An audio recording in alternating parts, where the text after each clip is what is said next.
Good morning, good afternoon, good evening, depending on where you are. My name is Emmanuel Wa-Kyendo. I am a policy analyst, and today's presentation is a question about exploring Canada-Kenya relations and asking ourselves the question, why Canada? Chapter 1, contextualizing Canada's trade relations with Kenya. What does Canada export?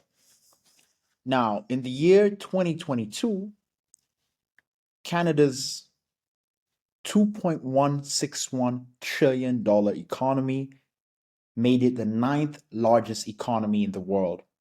In that year, Canada had an economic complexity ranking of 31 out of 133 countries tabulated. In that year, Canada's ECI, Economic Complexity Index, was 0.92. Japan's ECI, Economic Complexity Index, of 2 was the highest in the world. Canada's Economic Complexity and Technology ranking of 11 out of 96 countries tabulated, and its Economic Complexity score in research, giving it a ranking of third behind the United States and the United Kingdom, out of 135 countries tabulated, all put together say that Canada's economy has a high intensity of knowledge. Now, a high intensity of knowledge is a positive thing because of the strong correlation that the intensity of knowledge has with the economic output of a nation.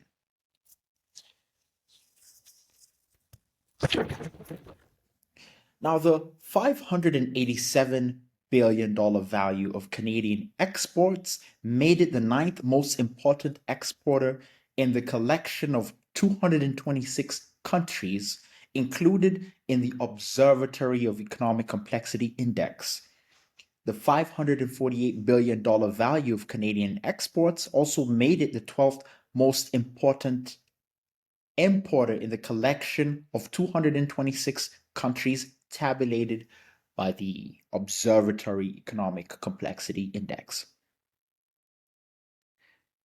The chart before us shows that in the year 2022, Canadian exports to the world were $587 billion. 31.4% of Canadian exports were made in fossil fuels. Although Canada's exports have a significant raw material component, Canadian exports and manufactures are also important. Canada also makes exports in manufactured goods. So in that same year, Canada's exports in cars, tractors, trucks, and parts thereof was valued at $50.5 billion. Now, for comparison's sake, remember that Kenya's own economy is just about 100 billion US dollars, right? That's about an annual output. And so Canadian exports in cars, trucks, and vehicle parts was half the size of Kenya's own economic output, right? Not to speak of Kenya's exports. Just to give us a scaling. In that same year, 2022, exports made in aerospace products alone exceeded 12 billion US dollars. 74.5% of Canadian exports to the world are destined for markets in the United States. Now, although China is Canada's second most important trading partner, China accounts for just 4.33% of Canadian exports to the world. Japan and South Korea are the next most important trading partners for Canada. Each of these nations took 2.43% and 2.2% respectively of Canada's total exports to the world. Canadian exports to the United Kingdom were valued at 12.9 billion. In the year 2022, Canadian exports to Africa were valued at $4.72 billion. This was comparable to Canadian exports to Germany alone, which were themselves valued at $4.94 billion. The African continent is just a little more important as an export destination than Germany is to Canada, right? In Africa, Canada's most important trade export partners were Algeria, Morocco, and Nigeria. Each of these nations took 19.9%, 13.5%, and 11.8% of Canada's exports to Africa, respectively. Botswana was Canada's 10th most important export trade partner in Africa and Canada's most important export partner in the Horn of Africa region and the collection of nations with coastlines on the Indian Ocean. The United States was the source of 56.2% of Canada's $548 billion in imports from around the world. Contributing 11.3% of Canadian imports from the world, China was Canada's second most important import partner. In its totality, the Asian region made $143 billion in exports to Canada. Asia was Canada's second most important source of imports. When compared to China's $62.1 billion in exports to Canada, Europe's $66.8 billion in exports to Canada made the European region in its totality just a little more important economically than China. Canada's imports from Africa were valued at 7.15 billion. South Africa, Nigeria, and Egypt were the source of 22.7%, 16.3%, and 14.4% of Canadian imports from the African continent. Kenya was the 20th most important source of Canadian imports from the African continent. In that year, imports from Kenya were valued at 24.9 million. For the firms involved, Kenyan and African purchases of Canadian aerospace products are not trivial. Furthermore, in the near and far future, the continent's purchases of these same products need not be regarded as inconsequential either. The sheer size of the African continent means that there is scope for investment in regional air travel. In that market, the Canadian state and Canadian firms might be quite interested in maintaining and growing their presence. Now, what explains Canada's trade relations with the world? Canada's geographic proximity, cultural ties, political and economic integration, and the significant heft of the American economy together contribute to the magnitude of trade relations between the two countries. At 9,000 kilometers in length, Canada and the United States share the longest undefended border in the world. More than 80% of Canadians live within 200 kilometers of this border. 60% of Canadians live in Ontario and Quebec. Ontario and Quebec also host 60% of Canadian economic output and 75% of Canadian manufacturing employment. Toronto and Montreal are located in geographic proximity to major water transport systems that include the Great Lakes and the St. Lawrence River that connects the Great Lakes to the North Atlantic Ocean. Canada's trade relations with Africa are dominated by exports and manufactures and imports of natural resources.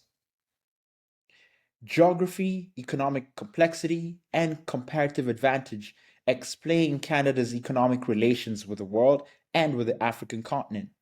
Canadian firms are incentivized to orient their productive activities towards the United States. Penetrating the African continent means overcoming inertial forces of geography, cultural and political proximity, governance, and fractured markets, just to name a few challenges. These are just some of the geographic facts that, together with Canada's good governance and economic complexity, contribute to Canada's economic trajectory. In the year 2022, Canada's $107 million in exports to Kenya were predominantly made in aerospace products and wheat. Kenya's wheat imports from Canada were valued at $21.3 million. In that same year, exports to Kenya took 0.01% of Canada's total trade. In the previous year, Canada's exports to Kenya were valued at 188 million US dollars. Chapter 2, Contextualizing the Canada-Kenya Aerospace Trade. In the year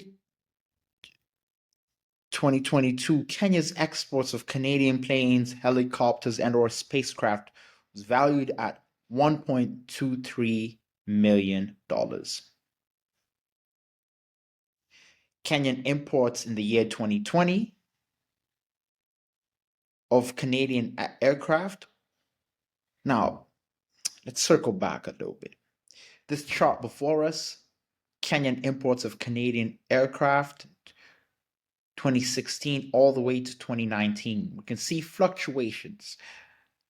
2016, 10.3 million US dollars in Canadian aircraft imports. Then we have 2017, which was a peak year in which Kenya imported 63.8 million US dollars in Canadian aircraft. This fell to 9.15 million in the year 2018 and then rose again to 44 million in the year 2019. Two aerospace goods and service providers of note are, namely, Pratt & Whitney Canada and de Havilland Aircraft. Now, the Pratt & Whitney Canada is a firm specializing in the production of power plants, that is engines, and de Havilland Aircraft produces aircraft. Now, aerospace is a complex global value chain. For example, RTX Corporation is an American multinational aerospace and defense conglomerate. Canadian Pratt & Whitney Canada Company Limited is a subsidiary of RTX. Pratt & Whitney Canada is an engine manufacturer based in Longueuil, Quebec, outside Montreal. While US-based Pratt & Whitney produces larger engines, Canadian-based Pratt & Whitney Canada is mandated to produce smaller engines, right? Mandated by its parent company. Pratt & Whitney employs 10,000 employees worldwide and 6,000 in Canada. What products do they produce? Commercial engines, regional aviation engines, engines for small aircraft and large aircraft, engines for helicopters and fixed wing aircraft, right? So a very wide range. One example of its most important products is the Pratt & Whitney 100/150 turboprop engines. This is a family of products. This is the one reason why every ride on Kenyan Jambo Jet, right, that is a Kenyan regional airline, is as comfortable and as enjoyable as it is. Here we have a picture of a specific model of aircraft, the Dash 8, produced by de Havilland Aircraft of Canada, that is particularly popular on the African continent and in Kenya. Now, Jambo Jet is an exemplar of Kenya's consumers of Canadian aerospace products. Jambo Jet operates a fleet of de Havilland Dash 8, right? The Q in the model name stands for quiet. This quietness has been achieved through innovations both in the engine and in noise reduction within the body, right? The cabin of the aircraft.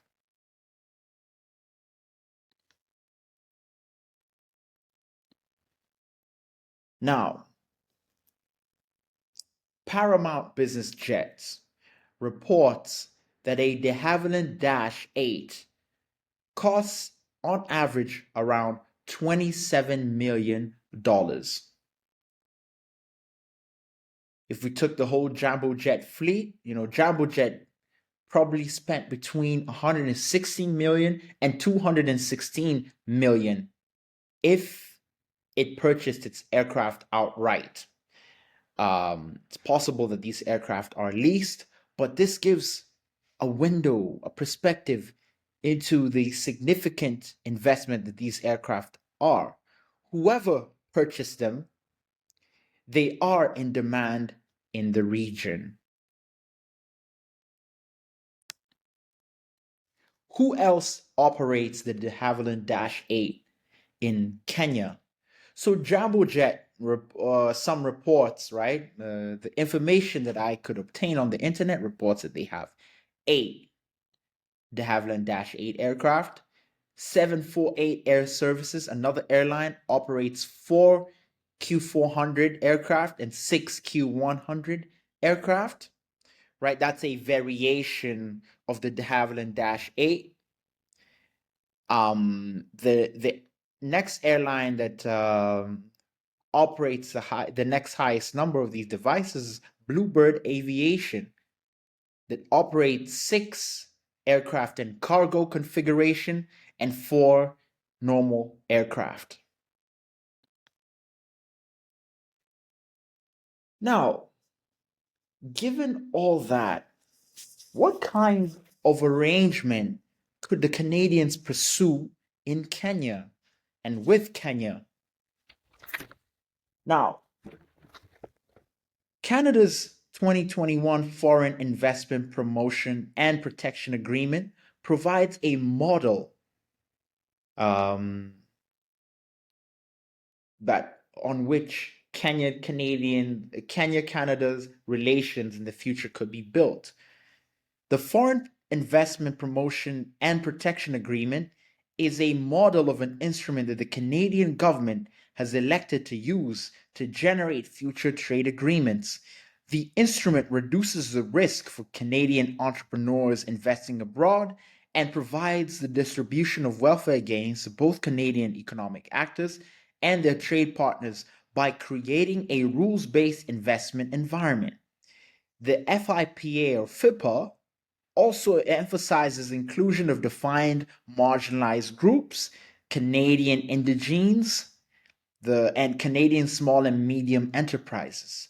The FIPA has been developed through lessons learned from Canada's experience in developing its recent trade agreement instruments, including the Canada-US-Mexico Agreement and the Canada-EU Comprehensive Trade Agreement. Substantive issues addressed include treaty shopping, minimum standards of treatment, restrictions on favors for domestic industry, investor state dispute settlement, inclusion, responsible business conduct, and tobacco control. The FIPA is not comparable to the US Kenya Strategic Trade Investment Partnership. While the STIP, right, as it's called in short, emphasizes institutional strengthening in anticipation of future expansion of trade relations, the FIPA is a trade instrument without specific sectoral focus. The STIP emphasizes specific sectors of interest and has penetrating institutional strengthening measures, including a targeted anti-corruption chapter. Now, while the FIPA is designed to enhance trade, The STIP is an instrument that incentivizes investment flows, first of all, and then anticipates future trade relations. After completing negotiations with Kenya, the United States intends to port the STIP to other African countries. While Kenya pursued the STIP with the United States, it may have been to Canada's benefit and may continue to be to Canada's benefit to hitch a ride on the STIP in order to enhance its own relations with Kenya and the rest of the continent. As both countries are promoters of free trade, multilateralism, globalization, and are relatively deeply integrated economically, socially, and politically through the Canada US Mexico Agreement, integrated value, um, and the East African community, right? Both countries have a relative integration to their regional economies and to the world.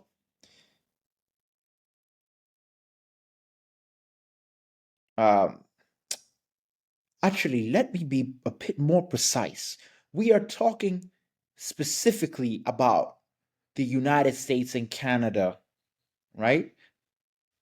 Both countries being promoters of free trade, multilateralism, globalization, and being relatively deeply integrated economically, socially, and politically through the Canada US Mexico Agreement, integrated value and supply chains, shared sports franchises, social cultural proximity that also manifests in, among other things, um, the aforementioned shared sports franchises, and the fact that both nations are members of the share membership in the United Nations and the North Atlantic Treaty Organization, and collaborate deeply with in the North American Aerospace and Defense Command (NORAD), and also share the longest undefended border in the world.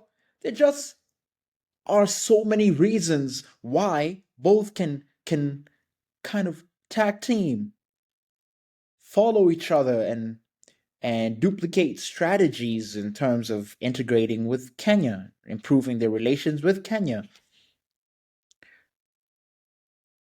In the chilling climate of a new Cold War, all Western nations are recalibrating their engagement with Africa.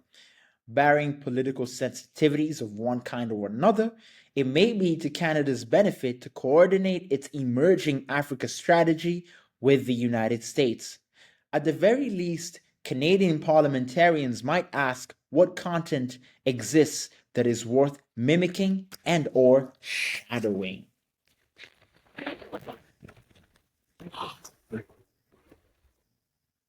Another area that Kenya and Canada could deepen their relations is in the area of knowledge transfer.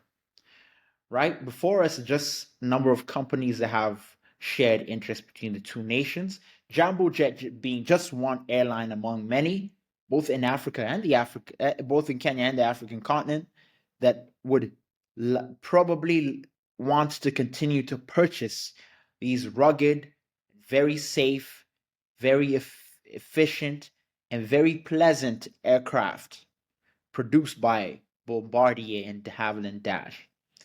The engines, the power plants produced by Pratt and Whitney, right? The helicopters produced by Bell, an American company but with a significant presence in Canada. How could these relations deepen? What does it mean to have knowledge transfer? Well, starting off with whatever technical exchanges already occur can be deepened.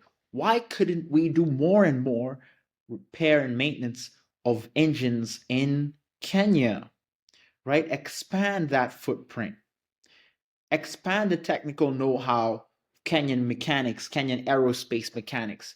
Give them more opportunities to interact with these Canadian products and become familiar and licensed with them.